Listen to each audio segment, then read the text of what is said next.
Secundaria segundo grado. Lengua materna. Recreando ando.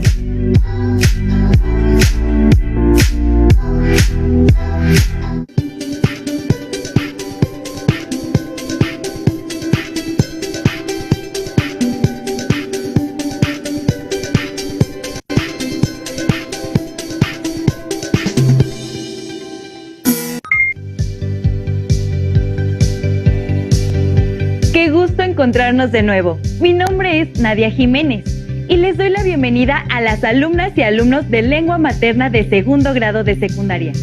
Antes de iniciar, les recuerdo que debemos seguir cuidándonos lavando frecuentemente nuestras manos con agua y abundante jabón, usando el cubrebocas adecuadamente de forma que proteja nariz y boca. Y aunque juntos, guardar y pedir la sana distancia. La salud es lo primero. Además, ¿ya hicieron algo de ejercicio? Hay que mantener sano el cuerpo. Soy el profesor Obed Santos Huerta y efectivamente es un gusto encontrarnos por aquí en una sesión más de Lengua Materna 2. En esta sesión, titulada Recreando Ando, revisaremos algunos elementos que nos serán útiles para crear ambientes y lugares de una puesta en escena. En este caso, la de una leyenda. ¿Todo listo? ¡Aquí vamos! Nuestro aprendizaje esperado en esta sesión es: recopila leyendas populares para representarlas en escena, con el propósito de visualizar representación escénica de episodios de una leyenda. Analizaremos distintos aspectos de un relato y a partir de ahí desentrañaremos la trama para definir tiempo, espacio y características de los personajes, como podremos elaborar un storyboard. Profesor, ¿y qué es un storyboard? Un storyboard es una secuencia de imágenes organizadas que nos sirven como guía para elaborar una historia. Más adelante lo veremos con más detalle. A partir de este elemento, seleccionaremos los materiales, la iluminación, el tipo de vestuario y de escenografía, entre muchos otros elementos que nos ayudarán a generar un ambiente y una atmósfera en nuestra obra. Es decir, identificaremos los elementos que puedan ser convincentes y que estén a nuestro alcance para recrear el espacio físico de las escenas en una obra de teatro. Por ejemplo, si una obra de teatro dice que se desarrolla en un bosque tenebroso, tendremos que definir con qué elementos podemos recrear ese bosque y además que sea tenebroso. ¿A ustedes qué se les ocurre? Además, ¿cómo deberán vestir los personajes? También reflexionaremos acerca de los elementos de vestuario o utilería que los actores pueden llegar a necesitar para la representación de una leyenda. Los materiales que vamos a necesitar para esta sesión son cuaderno y lápiz o bolígrafo para que puedan tomar notas. También podría ayudarles tener a la mano su libro de texto. Recuerden que todo lo que veamos en esta sesión es para reforzar nuestro conocimiento, así que les recomiendo llevar un registro de las dudas, inquietudes o dificultades que surjan al resolver los planteamientos de esta sesión. Algunas de estas las podrán resolver al momento de consultar su libro de texto y revisar sus apuntes. ¿Ustedes han visto alguna obra de teatro que esté basada en un texto narrativo como una novela, cuento o leyenda? Yo sí. En una ocasión vi en el teatro una adaptación teatral de 100 años de soledad de Gabriel García Márquez. Yo ya había leído la novela y la adaptación teatral fue un gran trabajo. Haber leído el texto original antes nos otorga ciertas ventajas, pues podemos tener un punto de comparación o conocer elementos extra de la trama. La adaptación, con todas sus estrategias, las vuelve una obra dramática que funciona por sí sola, dándonos una experiencia completa y distinta. Suena a que para lograr ese objetivo se requiere de un trabajo complejo, profesor. Es verdad. Para conseguir adaptar un texto narrativo a uno dramático, se debe analizar un conjunto de elementos que pertenecen al escrito original y también tener en cuenta que, mientras los textos narrativos pueden existir en una voz que nos cuente todo lo que ocurre, en un texto dramático conocemos todos los acontecimientos por medio de ver en presente lo que hacen y dicen los personajes. ¡Claro! En una obra de teatro son los personajes quienes nos muestran la historia. ¿Alguno de ustedes recuerda qué es la trama? Según sé, la trama se refiere al conjunto de acontecimientos de una historia y el orden en que estos acontecimientos son contados por el autor. En pocas palabras, es de qué se trata la obra. ¡Correcto! Y dentro de la trama hay algunos elementos a considerar. Si comenzamos a analizar un texto, encontramos que casi todos cuentan un enlace de acontecimientos que se presentará en un inicio, un desarrollo y un desenlace. Estas son las 3 unidades convencionales de cualquier relato. ¿No es así, profesor? Pero además, dentro del desarrollo existe el conflicto también llamado nudo y el clímax. El nudo o conflicto sería el problema fundamental, el obstáculo que los personajes deben librar, el momento en el que veamos a los personajes actuar guiados por sus deseos más profundos, mientras que el clímax es el punto culminante de la obra, el punto decisivo, en el cual todo lo planteado en la obra tiene consecuencias. Podríamos decir que el clímax es el momento más emocionante de toda la obra, ya que se decide si los personajes alcanzan o no su objetivo. Tienes razón. Y por lo tanto, este clímax da pie al desenlace de una obra. Nos conduce al final de la trama. Para examinar mejor este aspecto llamado trama, revisaremos el texto La mulata de Córdoba. Acompáñenos a escuchar y ver lo siguiente. La mulata de Córdoba. Corría el año de 1618 y en la villa de la Córdoba de los Caballeros se decía que vivía una bella mujer, de cuyo origen y domicilio nadie sabía. La historia documenta que habitantes de África fueron traídos como esclavos por los españoles, llegando principalmente al puerto de Veracruz. Gracias al mestizaje entre españoles y africanos, se originaron los denominados mulatos. Sigamos escuchando. Su belleza era tan grande que todos los hombres se sentían atraídos por ella. Por sus venas corría sangre negra y española. Era la mulata de Córdoba. Cuenta la leyenda que a finales del siglo XVII, una bella mujer habitaba uno de los montes más altos de la bella ciudad de Córdoba, Veracruz.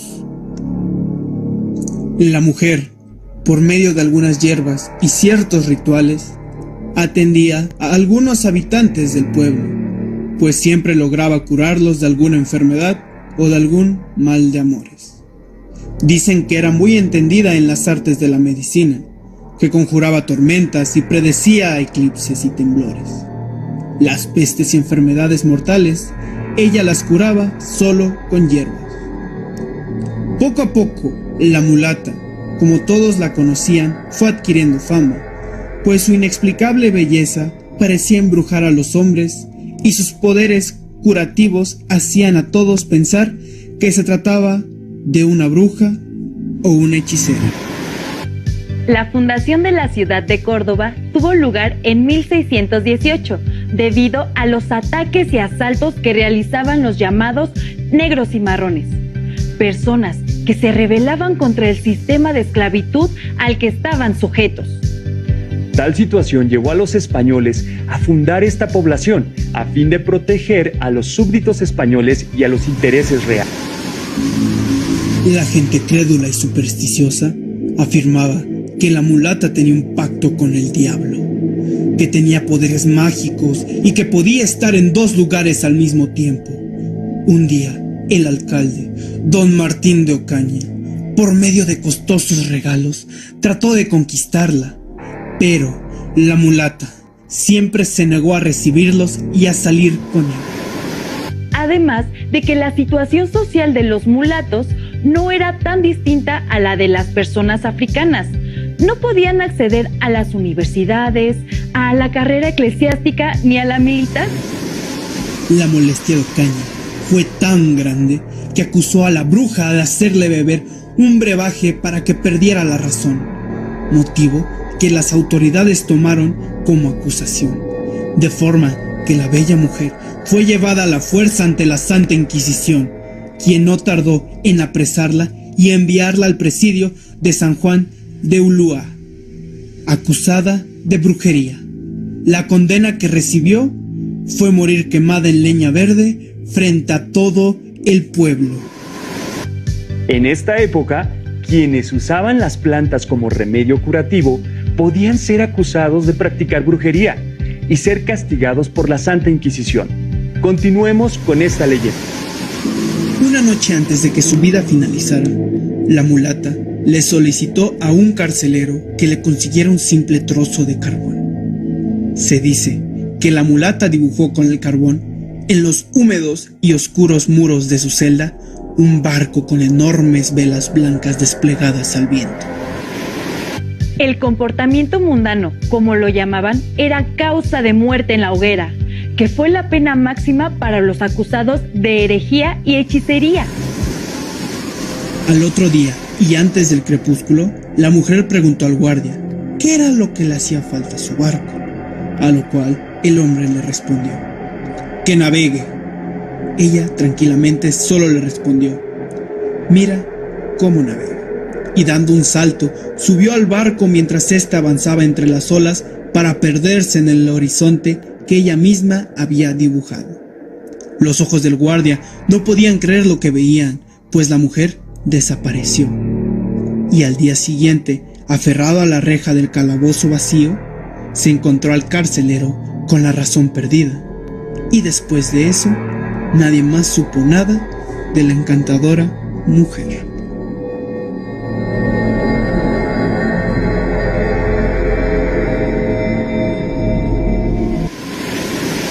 Espero que les haya gustado esta narración realizada en voz del alumno Anthony Rey Hernández Morales. Basados en nuestro relato, identifiquemos los momentos más importantes de la secuencia narrativa. Recordemos que se divide en 3: planteamiento, desarrollo y desenlace. Pueden guiarse utilizando un cuadro como el siguiente. Análisis de la trama. Leyenda: La mulata de Córdoba. En la fila de leyenda colocarán el título de la historia seleccionada, La mulata de Córdoba. En personajes anotaremos las figuras principales, secundarias o fugaces que aparecen en el relato. Por ejemplo, la mulata, el pretendiente o el carcelero. En espacio es el lugar en el que se desarrolla la trama. Por ejemplo, la cárcel, la villa de Córdoba de los Caballeros, la ciudad de Córdoba, Veracruz, un parque, etc. Y en tiempo podemos anotar la época en que se encuentran los hechos, como puede ser el año de 1618. El tiempo y el espacio son 2 aspectos fundamentales para pensar en la trama, ya que toda acción está enmarcada en un momento y lugar específicos, que son los que nuestros personajes habitarán. Para realizar nuestra adaptación, también hay que procurar tejer de manera clara los momentos que el texto original plantea. Esto con el fin de transformarlos en un texto que funcione para una representación escénica. Iniciemos con el planteamiento. Recuerden que el planteamiento prepara al público para la historia, nos ubica en el tiempo y lugar en que los hechos sucedieron. En este momento podemos identificar elementos como: la mulata era una bella mujer que nunca envejecía. La llamaban mulata porque tenía ascendencia africana y española. Tenía habilidades curativas y vivía sola. Vivía en Córdoba en el año de 1618. Según estos elementos, entiendo que el planteamiento también nos presenta a los personajes. ¿Qué hacen? ¿Cómo viven? ¿Qué particularidades tienen? Y da el panorama de lo que sucede. Nos da los primeros acercamientos a la manera de pensar de los personajes, sus obsesiones, sus temores. Además, esta primera impresión de los personajes puede cambiar. Podemos descubrir conforme avancemos que no son como pensamos en un principio. Después del planteamiento, en el nudo, encontramos ese momento en el que dos deseos opuestos chocan entre sí y que al ser incompatibles desatarán el desarrollo, puesto que los personajes deberán tomar decisiones y realizar acciones para tratar de conseguir un objetivo dentro de la obra. Si el nudo nos señala cuál es el conflicto o choque de fuerzas y deseos, podemos decir que, en este caso, es que Ocaña, pretendiente de la mulata, trató de conquistarla, pero ella se negó a salir con él. ¡Claro! Ambos quieren cosas completamente opuestas y por lo tanto son incompatibles al interior del texto dramático que crearemos.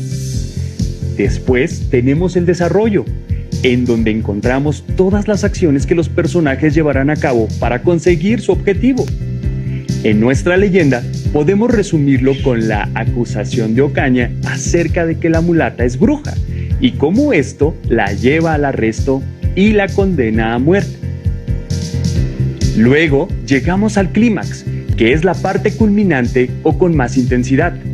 Justo cuando la mulata está encarcelada y parece que no hay esperanza para ella, pinta sobre la pared de su celda un barco, con las velas desplegadas. Le pregunta al guardia, ¿qué es lo que le hace falta al barco? Y él responde, que navegar. Acto seguido, ella salta dentro de él y se marcha ante la mirada atónita del guardia. Y por supuesto, de quienes observaremos escénicamente tal suceso. Creo que ya comienzo a diferenciar los tres momentos entre sí, pero falta un último, ¿no es así, profesor? Por supuesto. Veamos el desenlace. El desenlace es la parte final de la historia, en donde se plantea cómo se reordenó el entorno después de todo lo ocurrido. Por ejemplo, el carcelero enloquece. Nadie volvió a saber de la mulata. En este momento de la trama, suele suceder que los conflictos principales se resuelven y con ello la obra llega a su fin. Sin embargo, también hay adaptaciones en donde queda un final abierto que propicia el misterio por parte del espectador. Acompáñanos a ver algunas preguntas que nos tienen los alumnos Laila Robledo, Alexandra y Juan Carlos Pérez. ¿Cómo puedo empezar a crear el espacio escénico de mi relato? Ya que imaginé tantas cosas que no sé por dónde comenzar sin dejar pasar detalles que sean importantes para la historia. Necesito saber cómo será posible hacer realidad mis ideas de acuerdo a mi presupuesto, condiciones técnicas y tiempo estimado para desarrollar el proyecto. Para el proyecto, mis compañeros me asignaron la iluminación y el sonido de la obra, pero ¿por dónde empezar? Ni siquiera sé qué hacer exactamente. Son preguntas que yo comparto, profesor. Por favor, demos respuesta al primer cuestionamiento. Al momento de seleccionar el lugar para la representación, conviene estar muy atentos a la atmósfera y elementos que el texto de partida nos propone. Distinguir si los espacios son públicos o íntimos, así como las sensaciones que generan en nosotros. Esto poco a poco nos ayudará a tomar la decisión de si queremos que todo ocurra en un mismo espacio o bien si la puesta en escena le conviene que los lugares cambien constantemente. También me parece que podemos tener presente que hay muchas formas de ambientar una misma historia. No tiene que ser forzosamente de manera realista. Hay una técnica llamada storyboard que podría traducirse como guión gráfico. Con esta técnica se realiza un dibujo por cada una de las escenas de la obra en la secuencia que se requiera. Hacer un dibujo de cada espacio distinto nos puede ir revelando los colores, el entorno, así como el vestuario que tiene nuestra obra. Veamos un ejemplo de cómo a partir de un dibujo se puede comenzar la creación de su espacio escénico. Cada uno de los dibujos que realicemos será distinto dependiendo de las características del relato, pero también de la imaginación de quien lo esté elaborando. Aquí podemos observar algunos acercamientos al espacio. Como pueden ver, la arquitectura y los vestuarios nos remiten a una época, es decir, nos van enmarcando en un tiempo y un espacio determinado.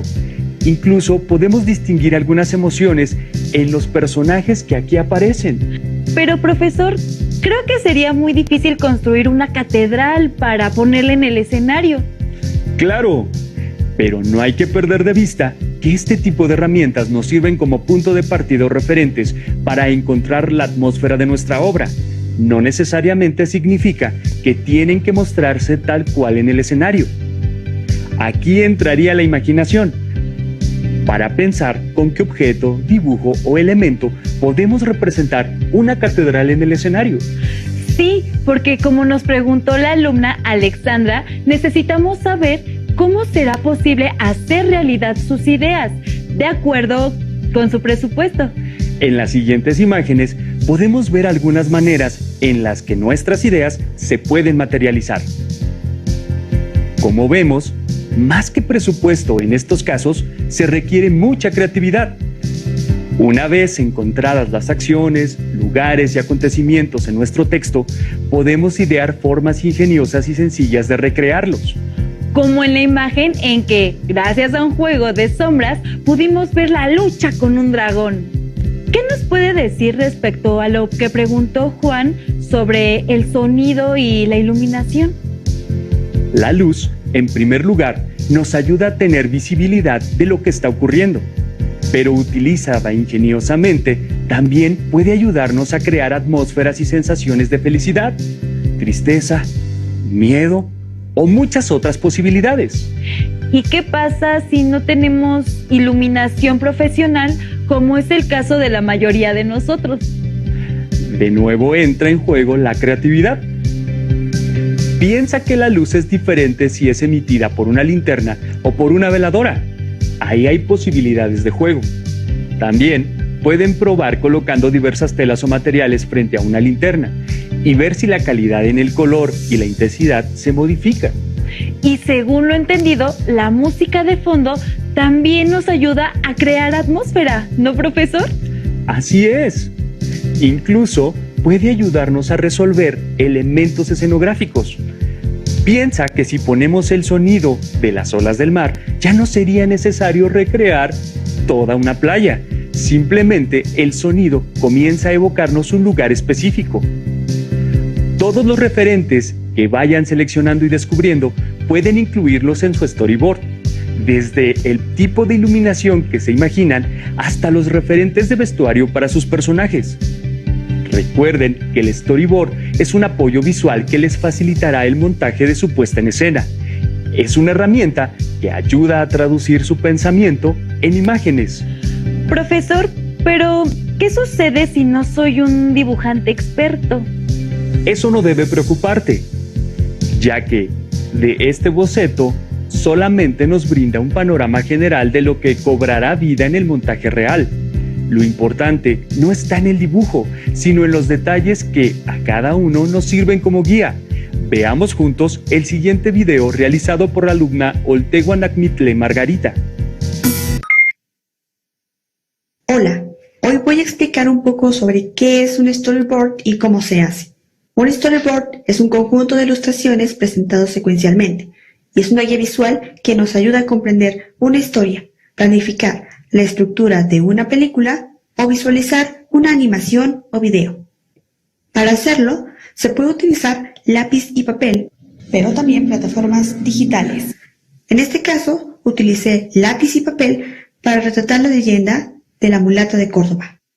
3 mujeres se encuentran hablando sobre la mulata frente a una iglesia mientras ella va pasando. La mulata es una mujer muy bella, por eso los hombres se sienten atraídos por ella. Entre ellos, don Miguel de Ocaña, quien la busca para cortejar con regalos costosos. Pero la mulata no está interesada en él, y al sentir su rechazo, la acusa de ser una bruja. En el juicio es juzgada por un jurado de la Santa Inquisición. En el lugar se encuentra una ventana donde se observa la isla de San Juan de Ulúa, y es ahí donde se encuentra la prisión. Ya condenada, le pide al carcelero que le regale un trozo de carbón. Cuando lo obtiene, se pone a dibujar un majestuoso barco. Al terminarlo, la mulata le pregunta al carcelero: ¿qué le hace falta a mi nave? Y él le responde: navegar. La nave inmediatamente empieza a navegar y la mulata salta en él, logrando así escapar del cancelero. Este se queda atónito, completamente perdido en sí mismo. ¿Observaron lo útil que resulta elaborar un storyboard para no perder de vista ningún detalle al momento de representar nuestra obra? Además, nos permite corregir o mejorar los elementos que necesitaremos para elaborar la escenografía, verificar la utilería, seleccionar el vestuario, entre muchas otras cosas. Recuerden que estas son algunas de las herramientas que pueden emplear al momento de planear el montaje de su adaptación de alguna leyenda. Ustedes pueden desarrollar algunas otras. Estamos llegando al final de esta sesión. Nuestro aprendizaje esperado fue: recopila leyendas populares para representarlas en escena, con el propósito de visualizar la representación escénica de episodios de una leyenda. Recuerden que la adaptación de un texto narrativo o uno dramático requiere analizar la trama e identificar los elementos de tiempo y espacio. Sí, también las características de los personajes que incluiremos en nuestra adaptación. Con todos estos elementos, podrán definir cuántos actos o episodios tendrá su obra y en cuántas escenas estará dividida. También pueden proceder a la elaboración de un storyboard. No olviden que para fortalecer sus conocimientos pueden acudir a su libro de texto. Realicen los retos sugeridos en él o bien consulten sus apuntes de esta sesión. Lo importante es seguir aprendiendo. Gracias por compartir con nosotros esta sesión de Lengua Materna 2, titulada Recreando Ando. Hemos aprendido algo nuevo juntos. Y recuerden que si quieren volver a revisar nuestra sesión, pueden consultar los horarios de repetición en Aprende en Casa 2. Hasta la próxima.